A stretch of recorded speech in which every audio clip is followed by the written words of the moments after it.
How's everybody doing this morning? This is still morning, I guess. On my way to town to get some more water. Thankfully, however, it's a nice cool day today and we're expecting rain. So that comes for the first time in a couple weeks now. So praise God for that. Everything's starting to shrivel up. Or it's borderline getting to that point. Of course, we got to do a lot of watering up here, and hence I gotta be the one that hauls a lot of water back and forth, up to Estes and back down. Yeah, this is just a little update from the Nightwatch N8. I've been very busy lately. I've been actually working on several things. Camper, and most recently this week a couple of hoop houses for the tomatoes in the garden. And yes, I'm still filming. I'd say my Doomsday Garden series is more relevant than ever, so I hope to put more and more relevant content in that little series. This is season 2 since I started recording. Our feeble little attempts to grow our own food in high elevation. So we'll see how it turns out this year. We've had a few setbacks. We're testing the soil. Critters, always critters. Just caught one of those little bastards. Big fat vole in the garden. So I'm setting traps everywhere, trying to keep down the voles, and just to get things growing. It seems had the same problem last year. It just seems like it takes a while to get the little seedlings to mature, and so that's why we're doing our own soil sampling, and that'll be in the show as well whenever I get the time to compile all my footage from all my little activities around the property up here. But yeah, the idea of growing your own food sounds more and more appealing with each passing day and each passing apocalyptic news headline. So I hope to get on that a little more seriously. Hopefully share some of my shortcomings as well as my hopefully successes this summer. So I don't know if any of you caught that interview with Deborah Burks and Jim Jordan that I posted just recently on government misinformation. He had some pretty good questions. If I had any two picks, even though I'm not much into personality politics, in fact, I think it's one of the most poisonous things in our political system, just people attaching their egos to personalities and voting based upon what they say and how much you like them and how much you associate with them, how much you externalize your own ego on these figureheads. One of the most destructive elements of our political system, but unfortunately, or fortunately, whatever, you do have to vote for personalities. You have to vote for persons in office if you vote at all at this point. And so my two top picks for 2024, right? Here it is. I won't hold you in suspense any longer. Jim Jordan and Rand Paul. Paul, Jordan, Whitehouse. Wouldn't that be something? And I know it probably never happened, and I know they're not as squeaky, polished as, say, Ron DeSantis. Even though, with old Ron, I still remember, I still have the memory to, I still remember back when within libertarian-leaning, constitutional, conservative Republicans. Gitmo, Guantanamo Bay, was still a bad thing, right? Like, getting rid of habeas corpus, the unconstitutionality of holding people without trial indefinitely, indefinite detention, right? And now we've seen the fruits of that precedent that's been set by locking up American citizens who got wrapped up. Could you imagine just getting wrapped up in a political movement, as many of our fellow Americans did on January 6th, getting wrapped up in that, getting kind of caught up in the crowd and being led to the slaughter and being locked up ever since without trial. Because, you know what? We have a new precedent since 9/11, right? Indefinite detention. Military tribunals. Yeah. This is what happens when you compromise, right? This is why, I love Dr. No, Ron Paul so much. Rand Paul's dad. Because he wouldn't compromise. And you don't compromise on our Constitution. And once you do enter into that little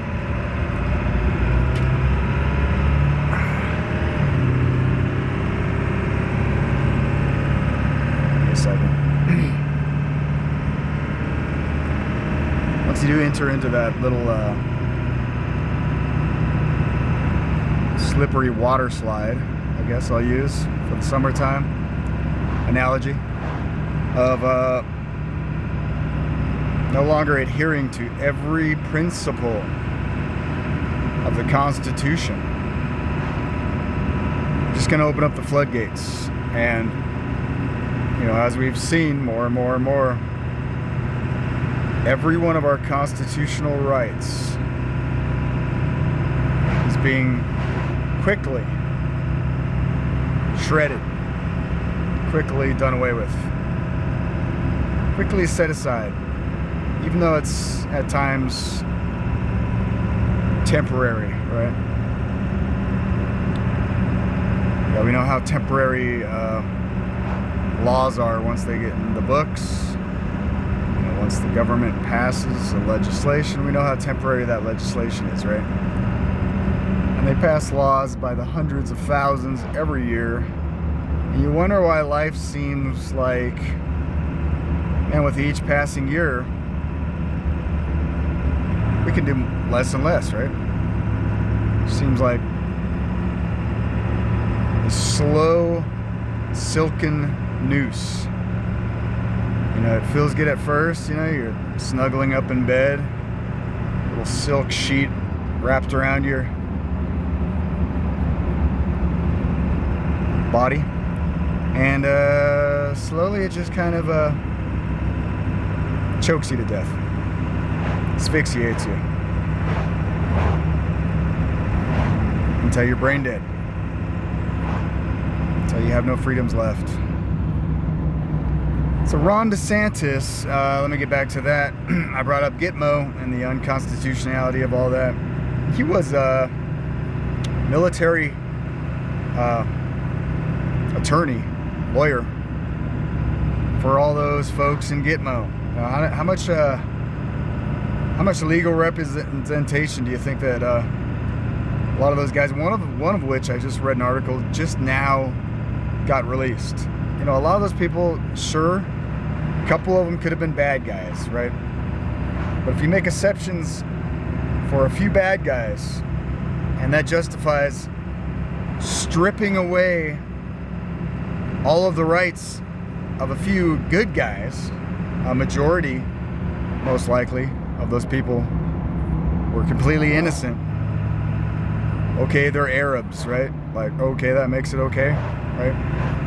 They come from countries with shithole, corrupt governments. Okay, that makes it okay. Strip away these people's rights. So Ron DeSantis, another lawyer, by the way, is that just like a prerequisite for office in any political office? That you have to be a lawyer first? I mean, I'm pretty sure the Founding Fathers did not frame it so that only one class of educated citizen would be worthy for office, that being lawyers. But remember good old boy constitutional lawyer Obama? The reason why he's a constitutional lawyer is because he knows how to skirt his little Weasley way around the Constitution, right? So Ron DeSantis, another lawyer at Gitmo at that, and squeaky clean, right? Like, again, these guys just come out of nowhere. The timing is impeccable. They tell you everything you want to hear. You know, the angry conservative right, the alt-right, they say everything you want them to say. And they come at the perfect time, you know? And they talk tough. Some things he won't talk tough about, like when asked about his booster status, for some strange reason, he's not going to answer the question. Sounds a little politician to me, but, you know, whatever. Because you don't want to question the holy vax, right? No. All these people that want to get Trump back in office. And my question is, are you ready for Operation Warp Speed 2.0? How'd that go over? How'd all the Fed spending go over with all that COVID relief spending that we're now seeing the effects of in the Biden administration? You know, the effects of inflation take time. It's not just within the one term of a president that you're going to see the infection of inflation. I guess you could put it that way. Yeah, the more dollars you print, the less your dollars are worth, the less spending power you have, the lower all of our standards of living gets. Because, you know, each of us are on a pretty set income. And there's only so many hours in the day, and you can only make so much money to keep up with rising prices, and that's, you know, where hyperinflation comes in. And man, there's a lot of warning signs right now. A lot of warning signs. And you know, I'm not typically like the prophet of doom, but when you have a chief from the UN chief, warning about famines and coming food shortages as a direct result, by the way, of these sanctions on countries like Russia and grain production. And, you know, my ear kind of perks up a little bit. It's not just another one of these clickbait false prophets on YouTube. I mean, there's plenty of them. Some of the biggest, you know, they kind of turn my stomach, make me nauseous after a while, really, because I know one of the tactics of the enemy is to promote fear, be afraid. You know, the end is now. This will change everything. I love that title. You know, I try not to be a token, cheesy, clickbait utard, I guess we'll call him, because it's just dishonest. I mean, after like 50 videos of the same doomsday of the world ends tomorrow kind of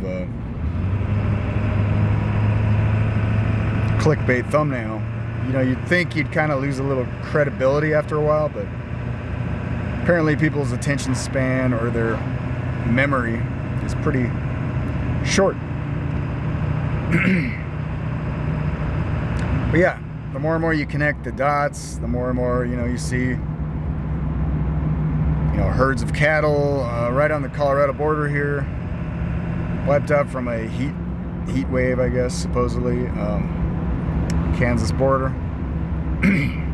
poultry plants, bird flu, food manufacturers going up in flame, and hyperinflation.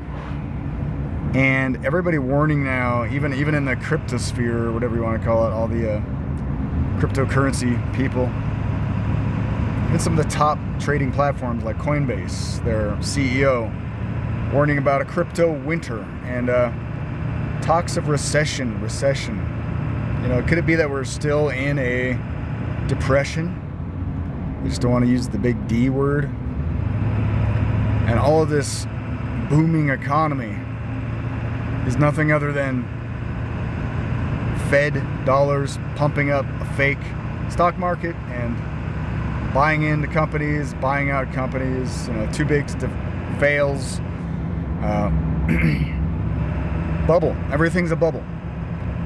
And I'm saying this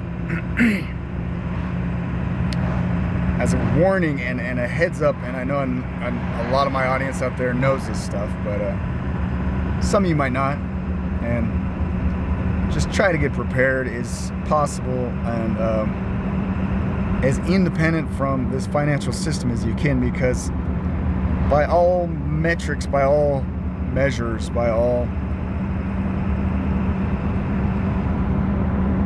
indicators, everything is being set up right now for a massive fail. And I think it's by design. You know, they want to bring this country in particular, but they want to bring the whole world economically to its knees, because that's complete control. If you have a bunch of people dependent on the government for their next meal, right? And bread lines, universal income, you know, they'll give you your little digital currency crypto card, you know, with just enough money to barely stay alive. That's the ideal, right? That's Neofeudalism. That's the return to the Dark Ages that I've been warning about for so long, and yeah, that's more and more appearing to be the reality taking shape. This great narrative, right? Klaus Schwabian great narrative that's taking shape. This prison that's being constructed around all of us. And I'm not sure if there's any political solutions or prepackaged, you know, red cape superheroes that are going to solve this massive problem that we all face. And ultimately, as a Christian, you know, I know some of you might think this is a cop-out, or this is you're just throwing in the towel. You know, religion is an opiate for the masses. Well, as a Christian, seeing prophecy fulfilled, unfold before my eyes, you know, there's only one Savior that I know of that can save the world, the Savior of the world, the Messiah, Mashiach, Jesus Christ. And you know, you said his kingdom is not of this world. You know, his followers do not fight for this world. His kingdom is in heaven. But what's powerful are the teachings of Christ. If you really take them to heart, if you really apply them to your lives. And you know, this is just, you know, no historian, credible, honest historian can deny the effects of the Bible, of the life of Christ in the affairs of man, and the development of Western civilization, and the development of everything we see today, all the freedoms, all of this material wealth, you know, the rise in our standard of living. All of this can be attributed to one, Protestant Reformation, that broke Christianity away from the false harlot system, the cage of every unclean and hateful bird, and filled with demons and doctrines of devils. Yeah, that Antichrist, false church, state, woman on the beast, church and state system the Western world broke free from, and the Americans fled from old Europe to come to America with all this bounty of natural resources and land, which bought these settlers the freedom to escape and follow their own course, break free from that yoke of bondage from the kings and the popes and the bishops of old Europe. Finally breathe in the fresh air of liberty on this continent. And it was short-lived, and it was not perfect. And no, not every single person was necessarily on the same level of free. Declaration of Independence, 4th of July is coming up. Real American holiday, by the way. But those principles, those ideas, those great men that were in large part inspired by the ideas of the Reformation, the Bible-inspired ideas of the Reformation, those ideas lived on and developed like a seed planted in the fertile soil of this nation. And eventually, everybody got pretty free. And there's still people flooding into this country from other countries, still chasing that American dream, right? Whereas in their countries, they don't have that hope of climbing any ladder. They're just going to stay at the same lot, the same position in life. My truck beeping. I don't know why it does that. Yeah. So it's still possible in this nation for upward mobility, right? In any case, just appreciate what you have, people. Do what we can. Sure, vote people that we know are going to be good people in office. And you can never know 100%. Only God knows their heart, right? My buddy Lauren Culp is running for the Senate in Washington. And he's, as true blue as it gets, really. He's, I've known him for a while now, and he's basically what you hear, what you see is what you get. And he's a genuine guy, just like one of us. And it doesn't say that he can't be corrupted once he gets a little power in office, but you got to leave that up to God, because that's our nature, right? Power corrupts, and power corrupts ultimately. Ultimate power corrupts ultimately. Lord Acton. That quote, by the way, comes from his interpretation of the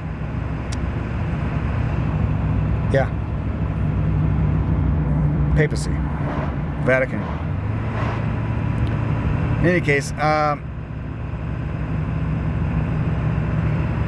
to get as self-sufficient as you can. Break free as much as you can from this debt slave. I got to own all these latest, greatest things and pay for them for the next 10 years. We don't have that kind of time to be paying on things. We need to be financially independent as much as possible, unless you want to be part of that class, that Broadway class. Broad is the way that leads to destruction. Broadway, right? Unless we want to be part of that class that accepts the mark, because we're going to have to. We just got a little taste during the vaccine mandates, right? And how many people made the compromise just to keep their jobs, to keep their houses, to keep their nice cars? That's just a trial run for what I see coming as a Christian, the mark of the beast, a mark of false worship. And it'll come down to, yes, financial sanctions. on we the people. They've already done this. You know, trucker convoy in Canada was a great example of government's ability to just cut off any funding to any particular group of people that they see as a threat or a danger or as terrorists. So hopefully we can get into a position where we can grow our own food, we have our own land. That's something I'm still hoping for one day here. It's a little further off than what I was hoping, but I gotta sell some things. You know, I'm still in the process of fixing up and selling some assets, and then maybe I might have a little more potential in buying another piece of property. But yeah, have your own land. Water, land is king, water is queen, and a place where you can grow your own food.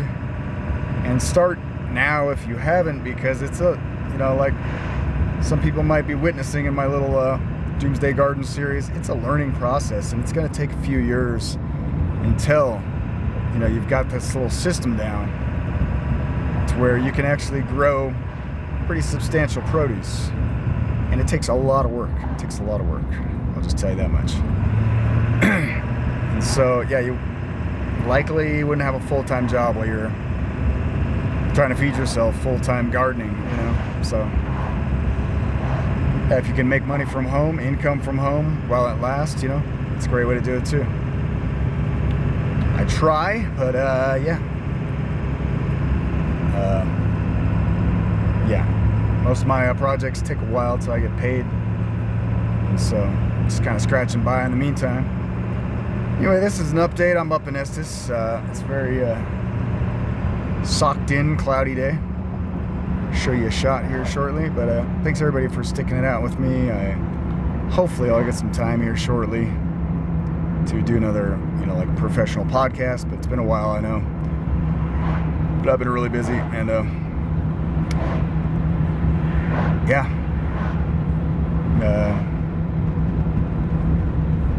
I'm tired, man. I mean, I don't know if you can tell, but I'm just tired.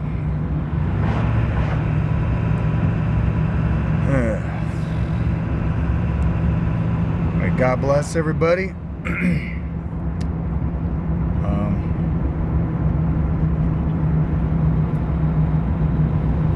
And I'll talk to you later. This is Nightwatch N8. I'm signing out.